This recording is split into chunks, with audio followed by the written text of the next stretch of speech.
Hello, twins.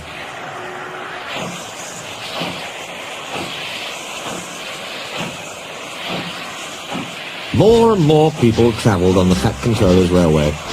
More and more ships came to the harbours. Everyone had to work very hard indeed. The trucks complained bitterly, but then trucks always do, and no one takes much notice. The coaches complained too. No sooner had they arrived with one train than they had to go out again with fresh passengers as another. "We don't know whether we're coming or going," they protested. "We feel quite distracted." "No one can say," grumbled Henry, "that we're afraid of hard work, but we draw the line at goods trains," finished Gordon. "Dirty trucks, dirty sidings, ugh," put in James. "What are you boiler-aching about?" asked Duck. "I remember on the Great Western, that tin pot railway." "Tin pot indeed! Let me tell you—" "Silence!" ordered a well-known voice. "Let me tell you, an engine for goods work will arrive from Scotland tomorrow." The news was received with acclamation.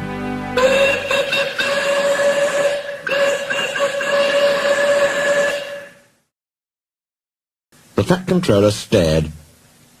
"Did you say 2 engines, Inspector?" "Yes, sir." "Then send the other back at once." "Certainly, sir." "But which?" The Fat Controller stared again.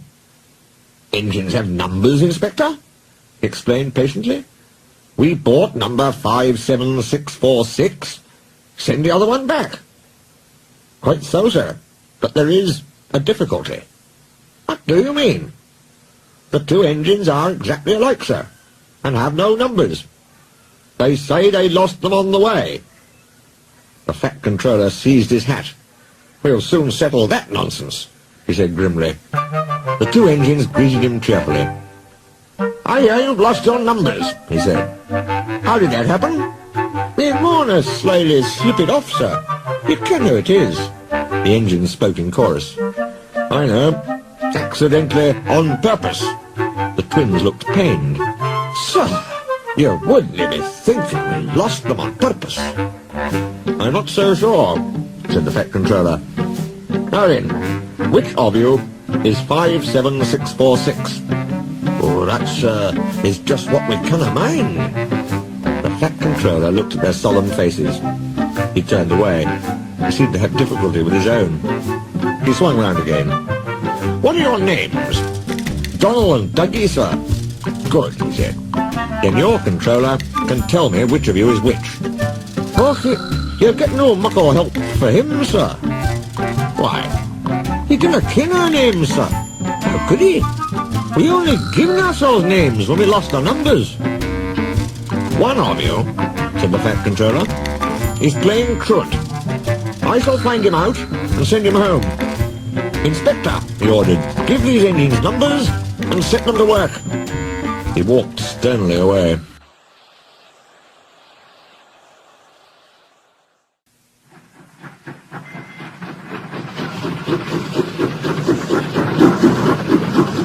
The missing coach.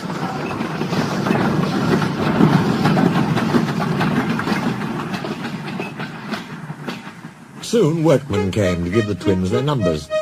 Donald was 9 and Douglas 10. When the men went away, they were left alone in the shed. "You may have noticed, Dougie, that young painters forgot something." "What did they forget?" "They painted braw new numbers on our tenders, but they put none on us." Donald winked broadly at his twin. "Do you mean," grinned Douglas, "that we can—" "Just that," chuckled Donald. "Oh, do you wish?" "Yes, Inspector." "No 9 and 10, smiled the Inspector. "Here's Duck. He'll show you round before you start work." The twins enjoyed themselves, and were soon friends with Duck. They didn't mind what they did. They tackled goods trains and coaches easily. For once the twins had shunted them, trucks knew better than to try any tricks. "We like it fine here," said Donald. "That's good," smiled Duck. "But take my tip. Watch out for Gordon, Henry and James. They're sure to try some nonsense." "Give a fuss yourself," chuckled Douglas. "We'll soon settle them." Donald and Douglas had deep-toned whistles. "They sound like buses," said Gordon. "Or ships," sniggered Henry. "Tugboat Annie," laughed Gordon. "Ha, ha, ha." Donald and Douglas cruised quietly up, one on each side. "You wouldn't be making fun of us, would you now?" asked Donald. Gordon and Henry jumped. They glanced nervously from side to side. "No," said Gordon. "No, certainly not," said Henry. "That's fine," said Douglas. "Now just mind the both of you, and keep it that way." That was the way Gordon and Henry kept it. Every day, punctually at 3:30, Gordon steams in with the express. It is called the Wild Nor'Wester, and is full of people from England, Wales and Scotland. There is also a special coach for passengers travelling to places on Thomas's branch line. When the other coaches are taken away empty, engines have to remember to shunt the special coach to the bay platform. It doesn't wait there long. Thomas, with Annie and Clarabelle, comes hurrying from the junction to fetch it. Thomas is very proud of his special coach.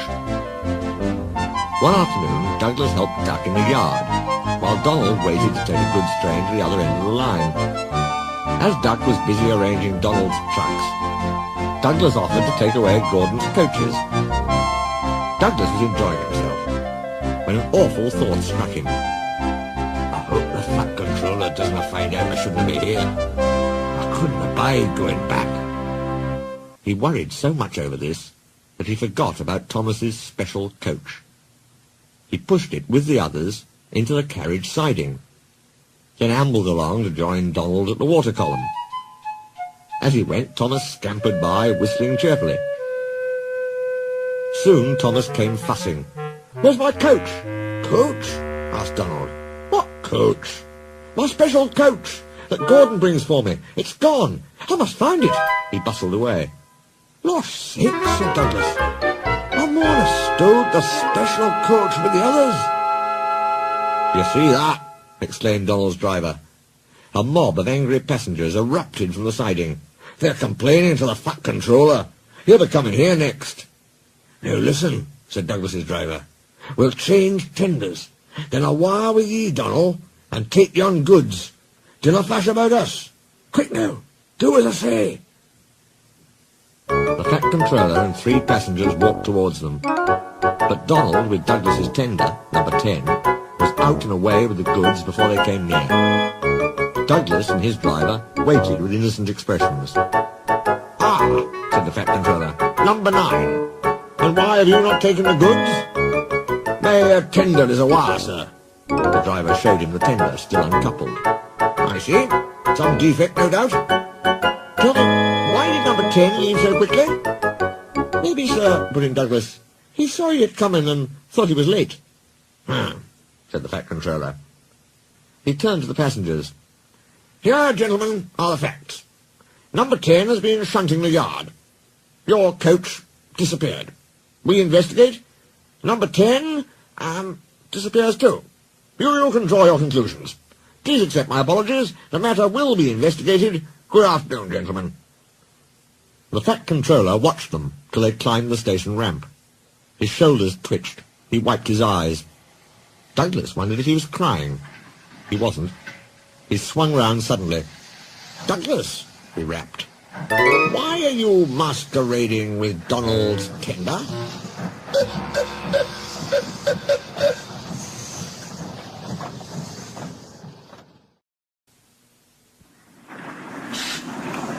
Brake van.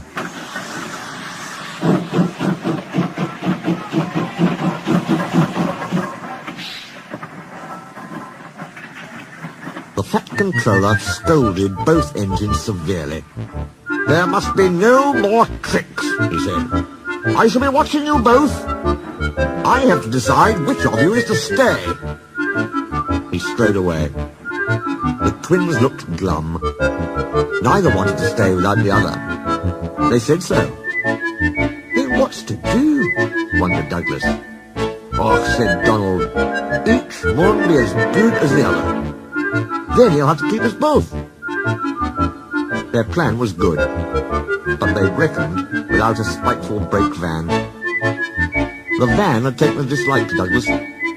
Things always went wrong when he had to take it out. Then his trains were late, and he was blamed.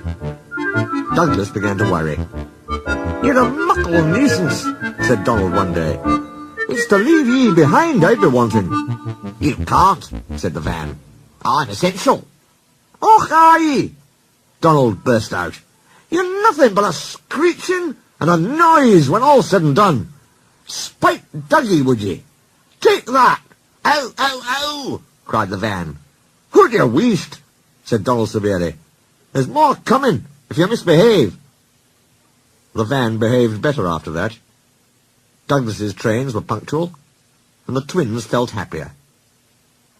Then Donald had an accident. He backed into a siding. The rails were slippery. He couldn't stop in time, and crashed through the buffers into a signal box. One moment, the signalman was standing on the stairs. The next, he was sitting on the coal in Donald's tender. He was most annoyed. "You clumsy great engine," he stormed. "Now you must stay there. You've jammed my points. It serves you right for spoiling my nice new signal box." The Fat Controller was cross too. "I am disappointed, Donald," he said. "I did not expect such clumsiness from you. I have decided to send Douglas back and keep you." "I'm sorry, sir." But Donald didn't say what he was sorry for. We know, don't we? "I should think so too," went on the Fat Controller indignantly. "You have upset my arrangements. This is most inconvenient. Now James will have to help with the goods work, while you have your tender mended. James won't like that." The Fat Controller was right. James grumbled dreadfully.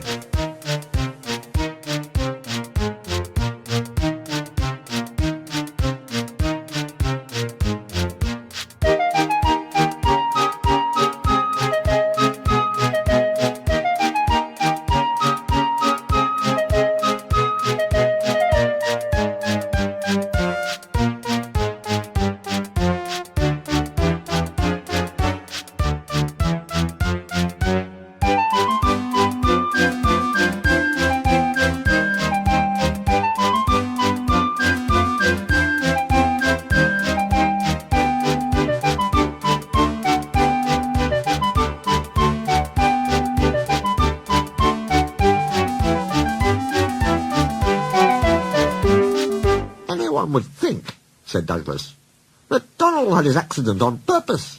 I heard tell," he went on, "about an engine and some tar wagons." Gordon and Henry chuckled. "Shut up," said James. "It's not funny." Well, said Douglas innocently. "Surely, James, it wasn't he? He didn't say." James didn't say. He was sulky next morning and wouldn't steam properly. When at last he did start, he bumped the trucks hard. "He's cross," sniggered the spiteful brake van. "We'll try to make him crosser still." "Hold back," whispered the van to the trucks. "Hold back," giggled the trucks to each other. James did his best, but he was exhausted when they reached Edward Station. Luckily, Douglas was there. "Help me up the hill, please," panted James. "These trucks are playing tricks." "We'll show 'em," said Douglas grimly. Come on, puffed James crossly. Get moving, you, puffed Douglas from behind. Slowly but surely, the snorting engines forced the unwilling trucks up the hill. But James was losing steam. "I can't do it, he panted. Leave it to me, shouted Douglas. He pushed and he puffed so furiously that sparks leapt from his funnel. Groaned the van. I wish I never thought of this. It was squeezed between Douglas and the trucks. Go on, it screamed, but they took no notice. The guard was anxious. Go steady, yelled to Douglas. The van's breaking. It was too late. The guard jumped as the van collapsed. He landed safely on the side of the line.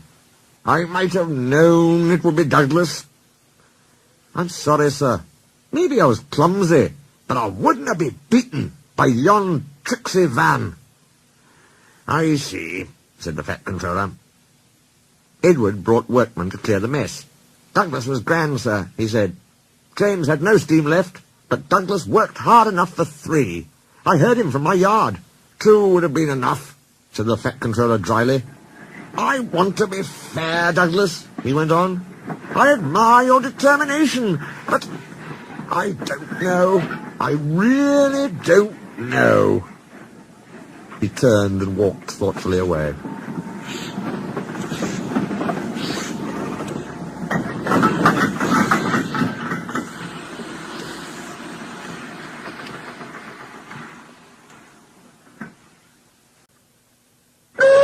The Deputation.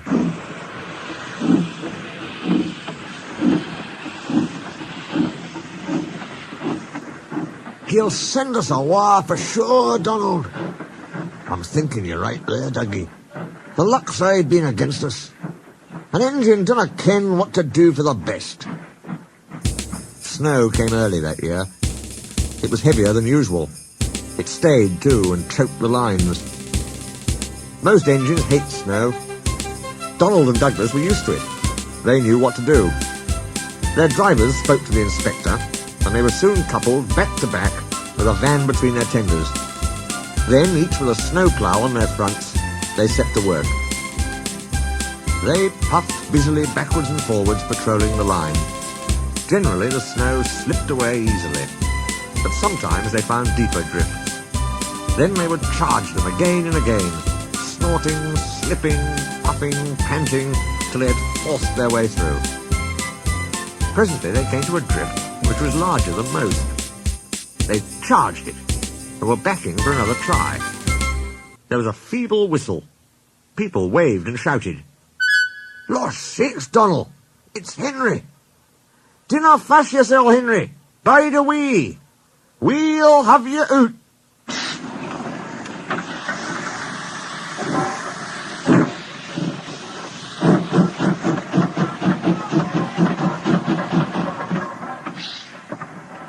The Fat Controller was returning soon. The twins were glum. "He'll send us back for sure," they said.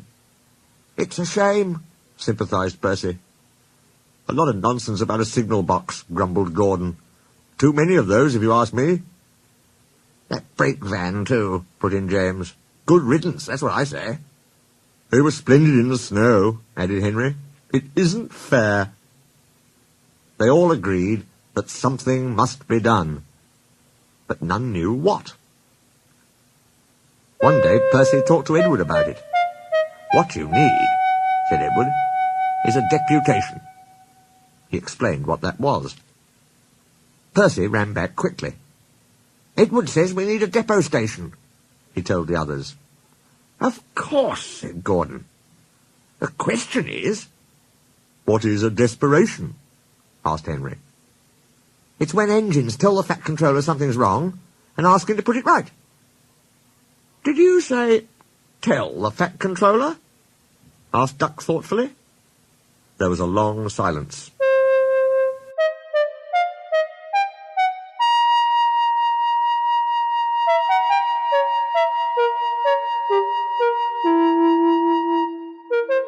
"I propose," said Gordon at last, "that Percy be our, disputation." "I," squeaked Percy. "I can't." "Rubbish, Percy," said Henry. "It's easy." "That's settled then," said Gordon. Poor Percy wished it wasn't. "Hello, Percy. It's nice to be back." Percy jumped. Some trucks went flying. Yes, sir, please, sir." "You look nervous, Percy. What's the matter?" "Please, sir, they've made me a desperation, sir. To speak to you, sir. I don't like it, sir." The Fat Controller pondered. "Do you mean a deputation, Percy?" he asked. "Yes, sir, please, sir. It's Donald and Douglas, sir. They say, sir, that if you send them away, sir, they'll be turned into scrap, sir. That'd be dreadful, sir. Please, sir, don't send them away, sir. They're nice engines, sir." "Thank you, Percy. That will do." He walked away. "I had a deputation yesterday," said the Fat Controller. "I understand your feelings, but I do not approve of interference. He paused impressively. "Donald and Douglas, I hear that your work in the snow was good. What colour paint would you like?" The twins were surprised. "Oh, blue, sir, please." "Very well. But your names will be painted on you. We'll have no more mistakes." "Frankie, sir, does this mean that the both of us—" The Fat Controller smiled. "It means—" But the rest of his speech was drowned in a delighted chorus of cheers and whistles.